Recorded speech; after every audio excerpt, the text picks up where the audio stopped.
Hello बच्चों, क्या हाल चाल। मस्त एकदम। तो आज हम लोग एक नए चैप्टर का आगाज करने वाले हैं। इसका नाम है क्वाड्रेटिक इक्वेशंस यानी द्विघात समीकरण। आज के इस वीडियो में हम लोग इसका फर्स्ट थ्योरी पार्ट देखेंगे। हम लोग पहले क्वाड्रेटिक इक्वेशन के एक एक चीज़ों को जब तक नहीं जान जाएंगे तब तक प्रश्नावली स्टार्ट नहीं करेंगे।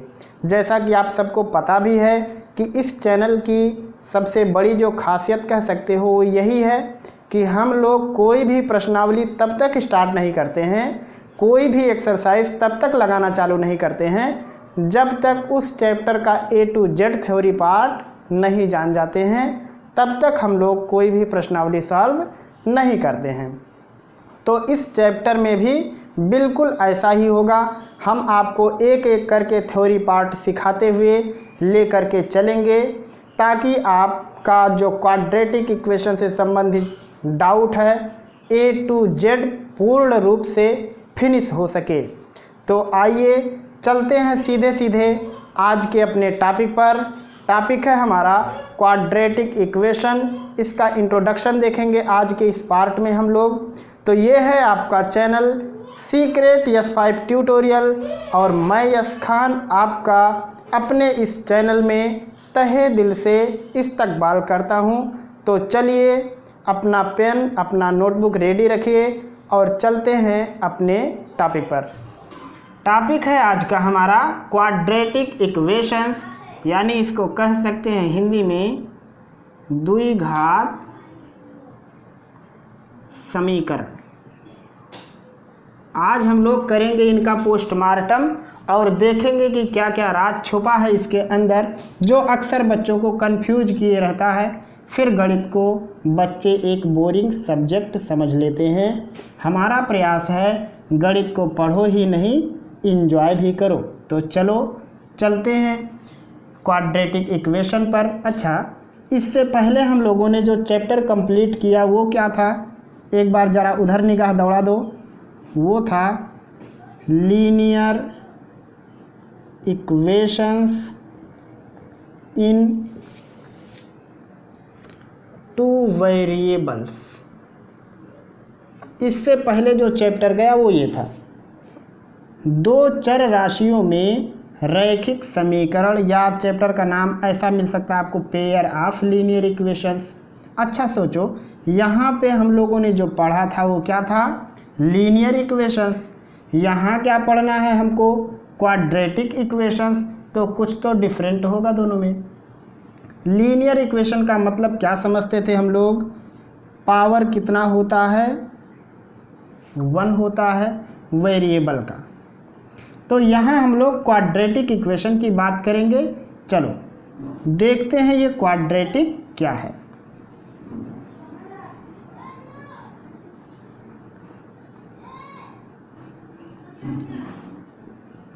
क्वाड्रेटिक मतलब द्विघात। अब द्विघात तो किसकी, दो घात। देखो यहाँ ये जो पावर की बात कर रहे हैं लोग, क्वाड्रेटिक का मतलब द्विघात है, ये बात तो ठीक है। तो यहाँ किसकी दो घात है, तो यहाँ हम लोग क्या बात करेंगे, बात करेंगे हम लोग मैक्सिमम पावर की। किसकी, मैक्सिमम पावर ऑफ वेरिएबल।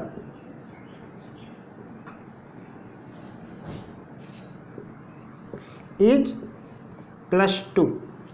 अगर चर की महत्तम घात कितनी है, +2, तब वो होगा द्विघात समीकरण। होगा कि नहीं वो बाद में देखेंगे, पहले द्विघात होगा। और समीकरण का पहचान तो पता ना, उसमें लेफ्ट हैंड और राइट हैंड होता है। तो जब ये लक्षण आ जाएगा लेफ्ट हैंड राइट हैंड का तो इक्वेशन हो जाएगा। और अगर मैक्सिमम पावर +2 है तो द्विघात हो जाएगा। जैसे 1/x² इक्वल मान लो लिखा है 1, या ऐसे लिखा 1/x² + 1/y² इक्वल 1, कुछ भी लिखा है। चलो अब ये बताओ कि क्या यहाँ पे x की पावर +2 है। तो अगर आपका बेस थोड़ा गड़बड़ है तो आप क्या कहोगे, यस इसका मैक्सिमम पावर कितना है, +2। लेकिन यही आपकी गलत फहमी है, यही आपके मार्क, यहीं आप आके मार खा जाते हो। क्यों? अब कहोगे यहाँ तो +2 नज़र आ रहा है और आप कह रहे हो कि +2 ये नहीं है, तो हाँ नहीं है। यहाँ मैक्सिमम पावर की जो बात हो रही है वहाँ पे वेरिएबल न्यूमरेटर होना चाहिए, यानी अंश होना चाहिए। तो क्वाड्रेटिक का पहला लक्षण क्या है? Maximum power of variable is +2। Second लक्षण क्या है? Variable must be in numerator, यानी अंश। जो चर होना चाहिए कन्फर्म वो अंश में ही होना चाहिए, गलती से हर में नहीं होना चाहिए। जैसे 1/x² लिखा है, अब अगर इसको सॉल्व करोगे तो होगा x⁻⁻²। अब यहाँ जैसे ही x को अंश बनाया और इसके नीचे लिखा हर एक, डिनोमिनेटर इसका एक जैसे किया, तो बताओ x की पावर कितनी लग गई? -2। तो इसलिए यह द्विघात नहीं है। आ गई बात समझ में? मेरे ख्याल से आपको ये दोनों लक्षण समझ में आ रहे होंगे। द्विघात समीकरण पहचानने का दो सबसे मेन लक्षण, पहला देखो कि मैक्सिमम पावर कितना होना चाहिए? +2। दूसरा देखो कि जो x है या y है जिसमें भी इक्वेशन लिखा हुआ है वो हर में नहीं होना चाहिए, किस में होना चाहिए? अंश में। आ गई बात समझ में? जैसे x² 2, तो अब यहाँ पे x की पावर +2 है, तो ये द्विघात में आएगा। x³ x, तो अब ये सॉल्व भी हो जाएगा, तो x³ में एक x से भाग करोगे तो कितना आएगा? x²। तो तीसरा लक्षण पहचानने के लिए हम लोग क्या करेंगे? लिखेंगे आफ्टर सॉल्यूशन, यानी कंप्लीट अगर हल हो सकता है तो हल कर दो। After solution power of variable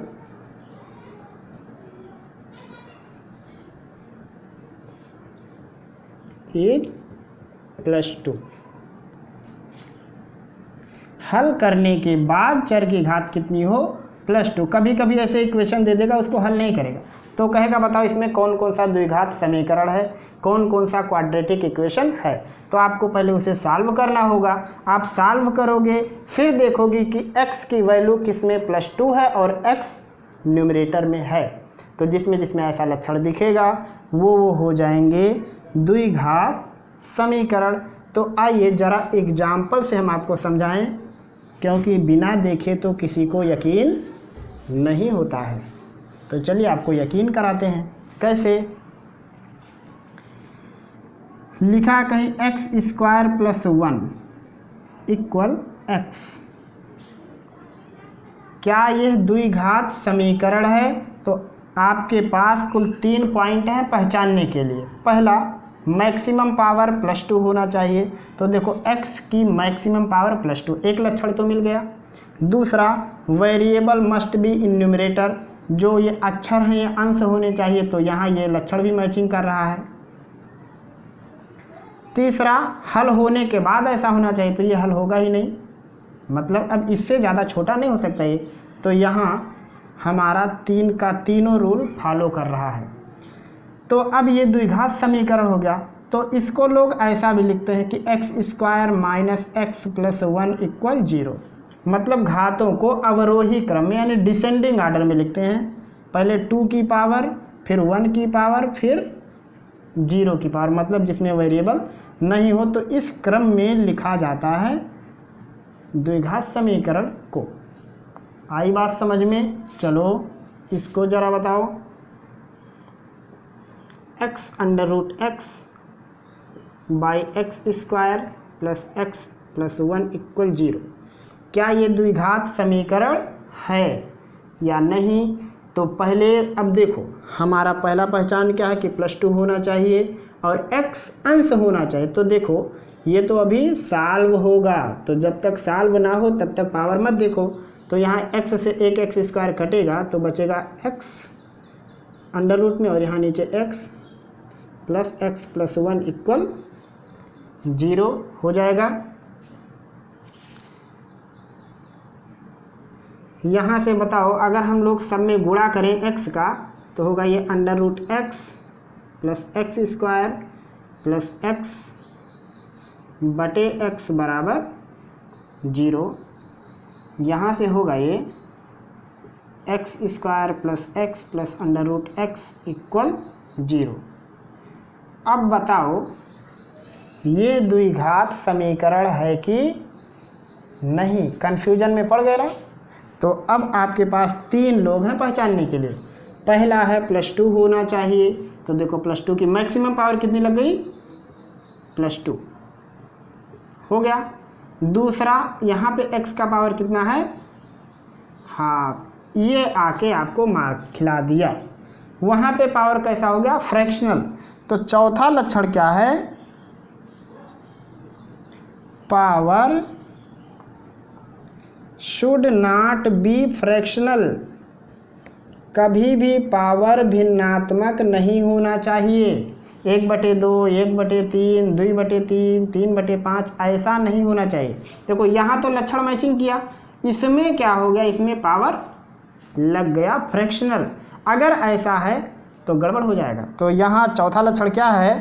power should not be fractional. Power कभी भिन्नात्मक नहीं होना चाहिए। चलो पहचानो x+1 x+2 इक्वल 0। बताओ ये द्विघात समीकरण है कि नहीं? तो पहले सॉल्व कर लो।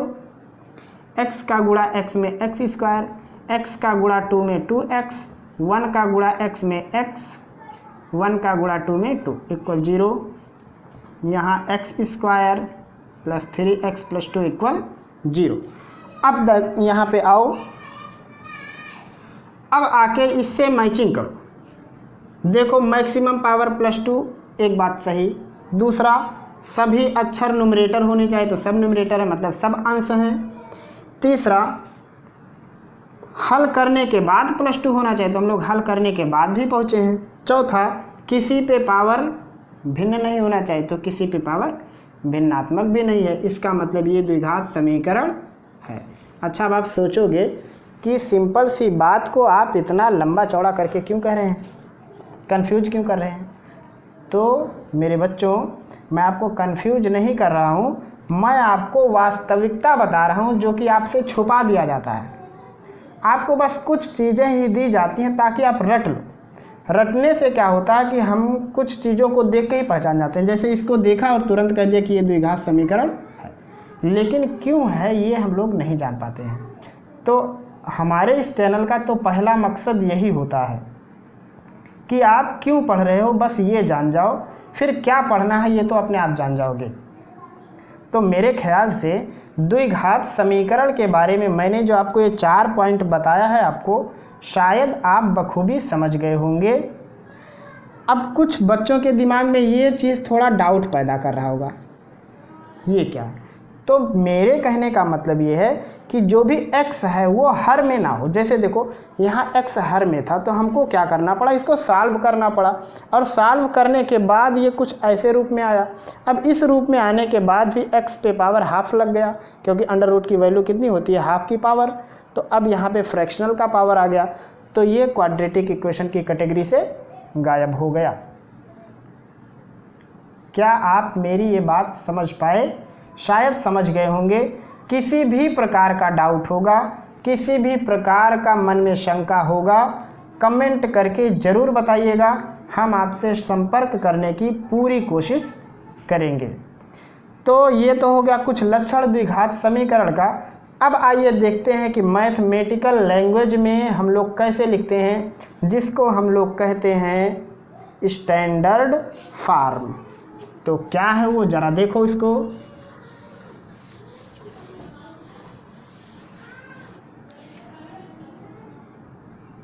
स्टैंडर्ड फॉर्म, इसको हम लोग हिंदी में कहते हैं मानक रूप। द्विघात समीकरण का मानक रूप वो होता है ax² plus bx plus c equal 0। इसी को कहते हैं द्विघात समीकरण का मानक रूप, स्टैंडर्ड फॉर्म या मैथमेटिकल फॉर्म, जो भी आप समझ सकते हो। तो अब यहाँ हम लोग a b c तीनों की बात कर लेते हैं। शायद आपने इसको उतार लिया होगा, नहीं उतारा है तो आप वीडियो पास करके उतार लिया कीजिए, ताकि आपको समझने में, अध्ययन करने में आसानी बनी रहे। तो चलो, शायद आप उतार चुके होंगे, हम इसको मिटा रहे हैं।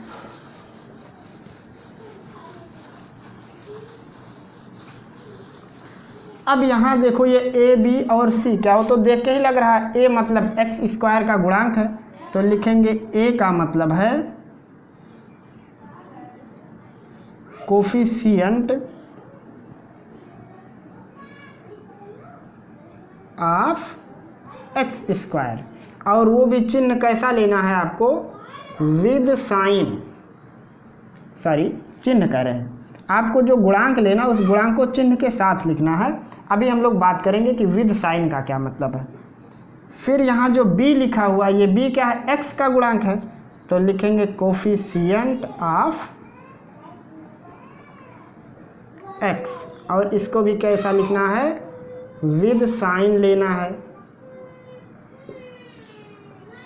फिर बात करते हैं c की, तो c क्या है, constant term,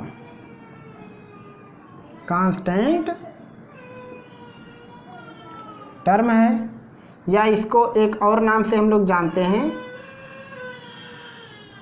coefficient of x to the power 0।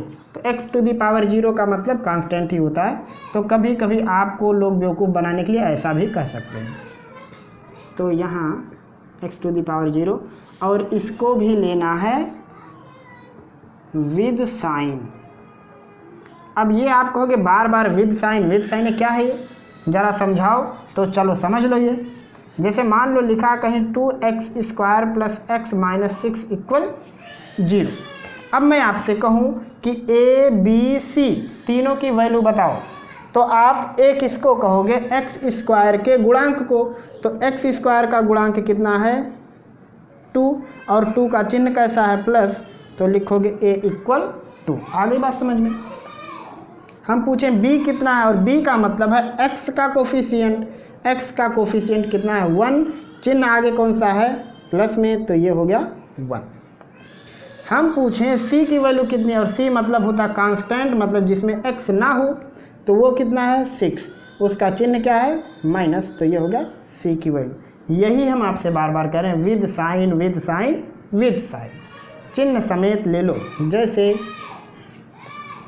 -x² plus x/2 -2 equal 0। अब हम पूछ रहे हैं इसमें a b c सब बताओ, तो a का मतलब कोफिशिएंट ऑफ x², तो x² के आगे कितना है 1, चिन्ह माइनस में हो गया।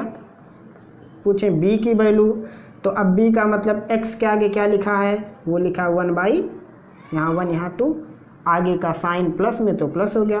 पूछे c की वैल्यू, तो अब कांस्टेंट टर्म कितना है -2। तो शायद आप स्टैंडर्ड फार्म भी समझ गए होंगे, और स्टैंडर्ड फार्म देखो, अगर मान लो कहीं लिखा है x² प्लस 4 इक्वल x, तो अभी ये द्विघात समीकरण है, कन्फर्म है, लेकिन अपने स्टैंडर्ड रूप में नहीं है। कैसे घर में सामान सब ऐसे पूरा बिखेर देते हैं, कचड़ा सा लगता है ना, उसको सेट करने पर मस्त लगता है। तो अभी ये समझ लो कचड़ा जैसा बिखरा हुआ है, इसको ज़रा सेट करोगे तो इस रूप में आएगा, फिर और मस्त लगेगा देखने में। तो अब इसको अगर ऐसा लिखो x² plus 4 minus x equal 0, कुछ साफ सफाई हो गई, लेकिन अभी उतना अच्छा नहीं हुआ। अच्छा करने के लिए क्या करना, पहले 2 की पावर वाली चीज़ तो वो तो ठीक है, फिर सिंगल पावर मतलब इसको लिखना है -x, फिर जिसमें x नहीं उसको लिखना है। अब ये हो गया सजाया हुआ रूप, ये था बिखरा हुआ, ये कुछ ठीक ठाक, ये एकदम से फंटास्टिक। आई बात समझ में। चलो 2x² plus ax² plus bx plus 1 equal c, ज़रा इसको सजा के लिखो, द्विघात समीकरण बना के लिखो। तो पहले कैसे लिखना है, x² को तो देखो यहाँ 2 बार x² है, तो कॉमन ले लो, तो यहाँ बचेगा 2 प्लस a हो गया। फिर यहाँ पे क्या लिखा हुआ bx, फिर यहाँ 1, c को इस साइड ले आओ तो 1 माइनस c इक्वल 0। अब इसको भी बंद कर दो। अब बताओ ज़रा a की वैल्यू, तो अब देखो इसमें भी a b c है, यहाँ भी ए बी सी है, तो हम लोग ये ज़रा बड़ा वाला ए प्रयोग करते हैं। ए का मतलब एक्स स्क्वायर का कोफिशिएंट 2 प्लस ए, बी मतलब एक्स का कोफिशिएंट बी, सी मतलब जिसमें एक्स है ही नहीं तो वो कितना है 1 माइनस सी। तो क्या आप मेरी बात समझ पा रहे हो कि मैं क्या कहना चाह रहा हूँ? मैं ये कह रहा हूँ कि स्टैंडर्ड फार्म आपको कैसे लिखना है, A X square plus B X plus C equal 0। A का मतलब है एक्स स्क्वायर का गुणांक, चिन्ह सहित लेना है। बी का मतलब एक्स का गुणांक, चिन्ह सहित लेना है। सी का मतलब कांस्टेंट टर्म, अचर पद या जिसमें एक्स नहीं है वो है, और ये भी चिन्ह सहित लेना है। तो क्या आप मेरी कही गई ये सारी बात समझ गए? अगर हाँ तो इन तीनों पॉइंट को बड़े होशियारी से, खूबसूरती से कॉपी किताब में अपने छापो। अब हम लोग पढ़ेंगे द्विघात समीकरण में एक और चीज़, वो है डिस्क्रिमिनेंट, विविक्तकर, या इसका एक और नाम है व्यपनीत। ये किताबों में बहुत कम मिलता है, हिंदी मीडियम की किताब में अक्सर यही लिखा रहता है विविक्तिकर, लेकिन जानकारी के लिए इसको भी याद रखे रहो, व्यपनीत कहते हैं। तो अब ये डिस्क्रिमिनेंट क्या है ज़रा देखो, नाम थोड़ा अजीब सा दिख रहा है ना। तो स्टैंडर्ड फार्म क्या होता है इसका, ए एक्स स्क्वायर, थोड़ा बड़ा लिखें हमारे बच्चों को दिक्कत होती है, A X square plus B X plus C equal 0, ये होता है। तो कोई भी द्विघात का समीकरण हो, अगर उस द्विघात समीकरण में हम लोग एक वैल्यू निकालें बी स्क्वायर माइनस 4ac, तो इसी को कहते हैं हम लोग डिस्क्रिमिनेंट। क्या कहते हैं? डिस्क्रिमिनेंट, क्रिमिनल नहीं, डिस्क्रिमिनेंट या विविक्तिकर।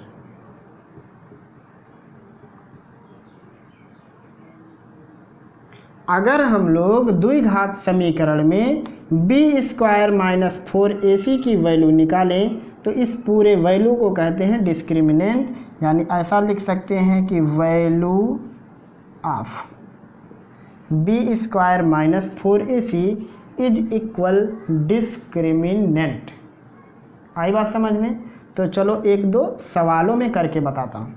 जैसे x square plus 2x plus 1 equal 0, ये द्विघात समीकरण है। अब इस द्विघात समीकरण का हम लोग लिखेंगे डिस्क्रिमिनेंट। अच्छा, यही ऐसा रहता, मान लो X square plus 2x equal -1, तो पहले इसको ऐसा कर लेते फिर लगाते, पहले इसको ऐसा बना देते x square plus 2x plus 1 equal 0। तो पहले किसी भी इक्वेशन का डिस्क्रिमिनेंट निकालने के लिए, किसी भी क्वाड्रेटिक इक्वेशन का डिस्क्रिमिनेंट यानी विविक्तिकर निकालने के लिए पहले इस रूप में व्यवस्थित करने के बाद ही निकालना। ये नहीं कि ऐसा सब बिखरा पड़ा रहे जैसे घर में कचड़ा रहता है फिर काम चालू कर दी, ऐसा नहीं। पहले उनको सेट कर दो अच्छे से, उसके बाद डिस्क्रिमिनेंट निकालो। तो यहाँ देखो ये सेट है, पहले 2 की पावर फिर 1 की पावर फिर जिसमें x नहीं है वो हो गया। तो उसके बाद अब यहाँ पे वैल्यू लिख लो, a की 1 हो गई एक्स स्क्वायर के आगे, b की 2 हो गई x के आगे, c की 1 है जिसमें x नहीं, हो गया। तो अब लिखेंगे डिस्क्रिमिनेंट, इसको लिखते हैं हम लोग d से, ये होता बी स्क्वायर माइनस 4ac। यहाँ से बताओ b की वैल्यू कितनी है 2, तो होगा ये 2 स्क्वायर माइनस 4, a की वैल्यू 1, c की वैल्यू 1, 2 का वर्ग हो गया 4 और 4 एक नियम 4 एक नियम 4 बराबर हो गया 0, यानी d की वैल्यू कितनी हो गई 0। यानी अगर इस इक्वेशन को सॉल्व करोगे तो जो विविक्तिकर आएगा उसका मान क्या होगा 0। चलो एक और सॉल्व कर दो, 2x square plus 4x minus 1 equal 0। यहाँ बताओ a की वैल्यू कितनी है 2 है, कैसे x स्क्वायर के आगे जो है वो a हो गया, b की वैल्यू है प्लस 4 और c की वैल्यू -1। यहाँ से डिस्क्रिमिनेंट d निकालो, तो डिस्क्रिमिनेंट d बराबर होता है B square minus 4ac, b की वैल्यू है 4 तो होगा 4 का स्क्वायर माइनस 4, a की वैल्यू 2 है और c की वैल्यू -1, 4 का वर्ग हो गया 16, 4 दूनी 8 माइनस माइनस प्लस 16 8 24। आई बात समझ में? चलो और एक निकाल के दिखा दो।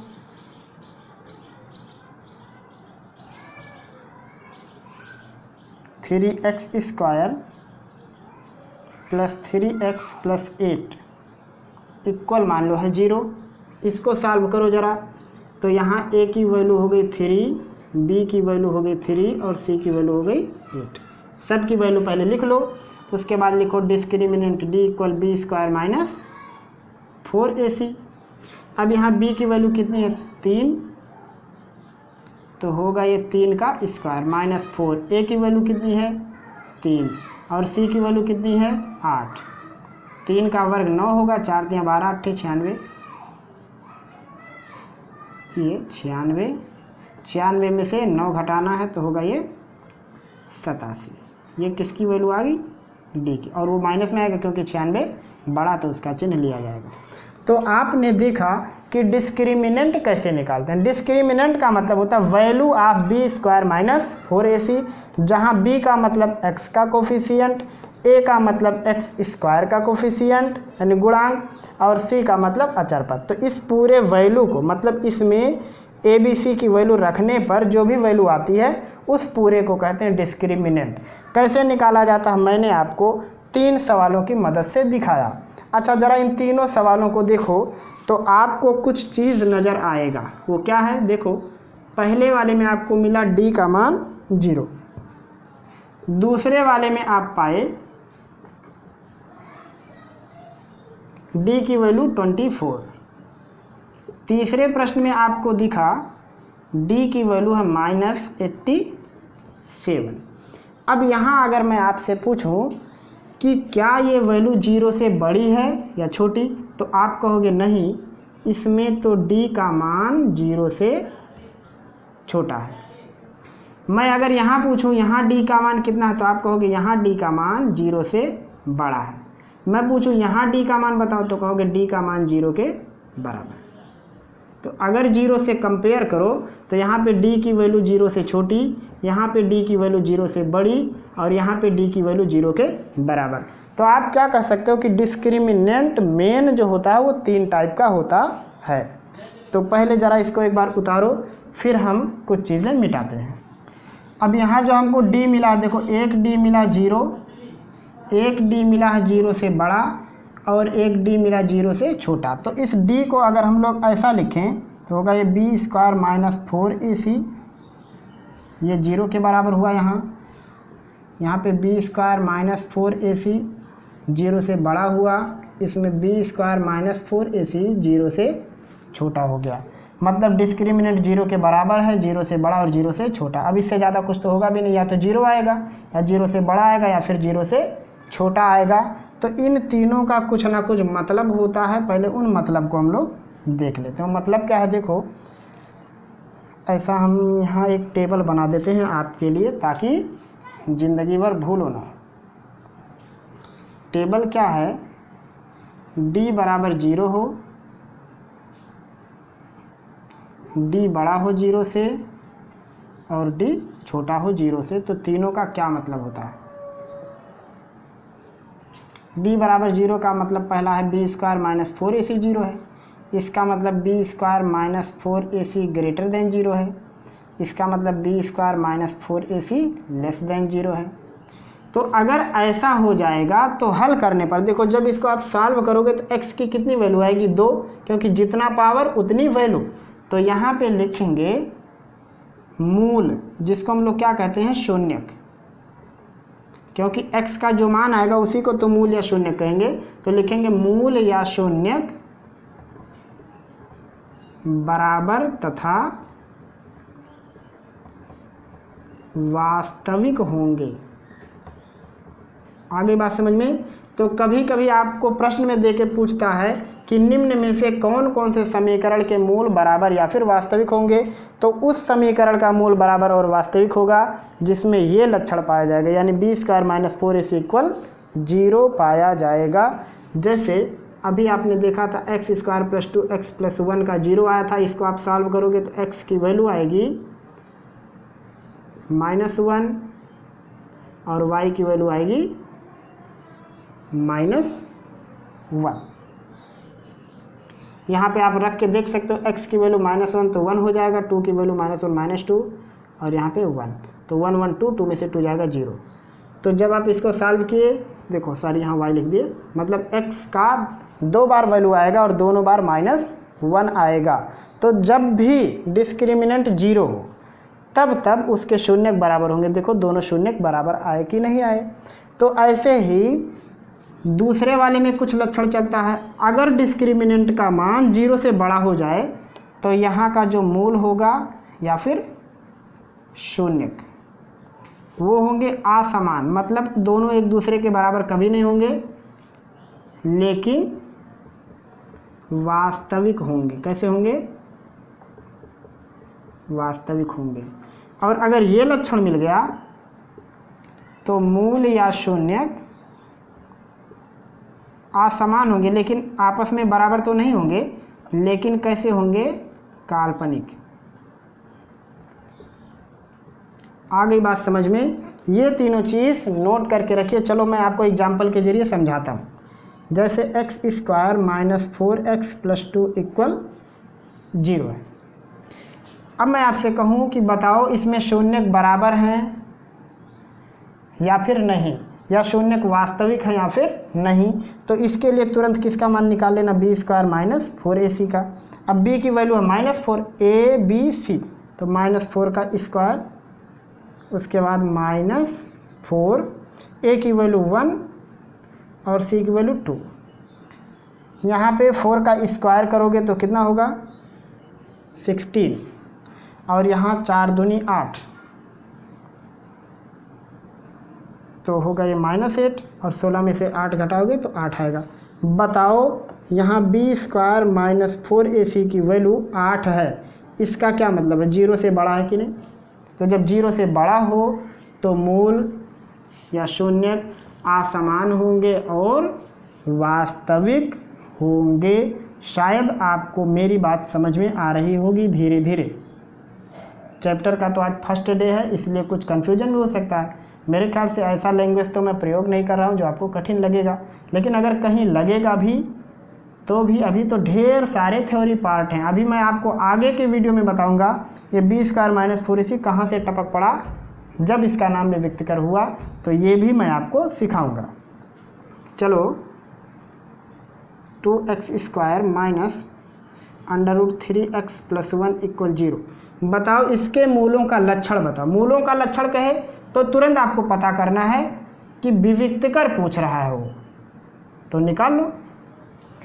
यहाँ तुरंत b² - 4ac की वैल्यू, तो b की वैल्यू है -√3, वर्ग करोगे तो होगा 3, -4, a की वैल्यू 2 और c की वैल्यू 1, हो गया 3, -4 दूनी 8, 1 8, -5। तो यहाँ क्या लिखेंगे? b² - 4ac की वैल्यू छोटी है 0 से, क्योंकि -5 तो 0 से छोटा है, इसका मतलब इस पूरे का मान 0 से छोटा है। और जब मान 0 हो जाए, 0 से छोटा, तो मूल असमान होंगे और काल्पनिक होंगे। अच्छा, काल्पनिक कहने का मतलब क्या है? तो मैं आपके लेवल तक की बात अगर करूं तो काल्पनिक का मतलब होगा कि करड़ी में कोई संख्या लिखी रहेगी, यानी अंडर रूट में कोई भी संख्या होगी। यहाँ कोई भी मूल हो सकता है, 2 मूल, 3 मूल, 4 मूल, मतलब वो मूल से, मतलब इस करड़ी से बाहर नहीं निकल पाएगा, और अंदर चिन्ह कौन सा लगे रहेगा? माइनस में। तो समझ जाना कि ये काल्पनिक है। जैसे -3 ये काल्पनिक संख्या है, -4 काल्पनिक संख्या है, यहाँ मूल 3, यहाँ 9 लिखा है, ये भी काल्पनिक संख्या है। बस ऐसे आपको चेक करना है। मतलब अगर अंडर रूट है, उसके अंदर अगर माइनस का चिन्ह है, तो कन्फर्म वो इमेजिनरी नंबर या काल्पनिक संख्या है। तो क्या आपको ये सारी बात समझ में आई? अगर हाँ तो छापते चलिए। अब मैं अंत में आपको कुछ अच्छी बातें बता रहा हूँ जो कि सवाल लगाने में आपको बहुत हेल्प करेंगी। देखो प्रश्न में क्या क्या चीज़ कहा जाता है, तब आपको विविक्तकर निकालना होता है। मतलब ऐसे कौन कौन से शब्द या वाक्य प्रयोग होते हैं सवालों में, जिससे पता चलता है कि हमको क्या निकालना है? विविक्तकर। तो पहला लक्षण, अगर आपसे पूछा जाएगा मूलों या शून्यकों की प्रकृति बताओ, क्या बताओ, मूलों या शून्यकों की प्रकृति या लक्षण। तो आपको क्या निकालना है, विविक्त कर।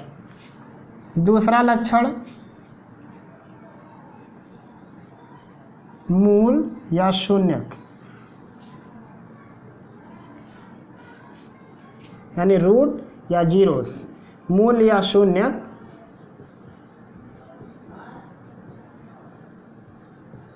वास्तविक या काल्पनिक। जब ये आपसे कहे तो आपको क्या निकालना है, विविक्त कर। तीसरा, मूल या शून्यक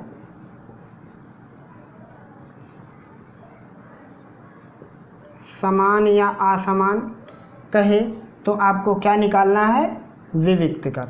बात आपको समझ में आ रही है। जब आपको प्रश्न में कहेगा मूलों या शून्यकों का प्रकृति या लक्षण ज्ञात करो तो आपको क्या निकालना है, विविक्त कर।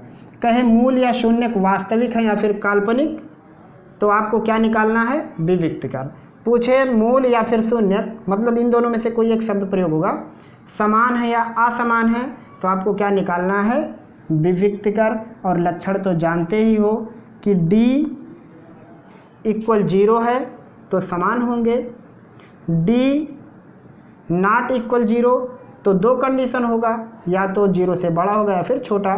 तो 0 से छोटा तो काल्पनिक और बड़ा तो वास्तविक, और 0 के बराबर अगर हुआ तो समान होगा और वास्तविक होगा। तो क्या आप आज की बताई हुई मेरी सारी बात समझ गए या फिर नहीं? और हाँ, एक चीज़ मैं और आपको बताऊं कि अगर पूछे मूल या शून्यक, देखो छूटा जा रहा था ये, मूल या शून्यक असमान सिर्फ कहे, क्या कहे,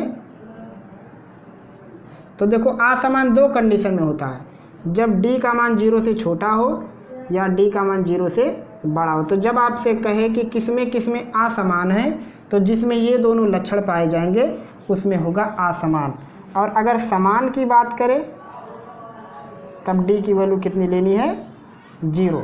अगर D की वैल्यू 0 से छोटी है तो काल्पनिक, D की वैल्यू 0 से बड़ी है तो वास्तविक, D की वैल्यू 0 के बराबर है तो समान।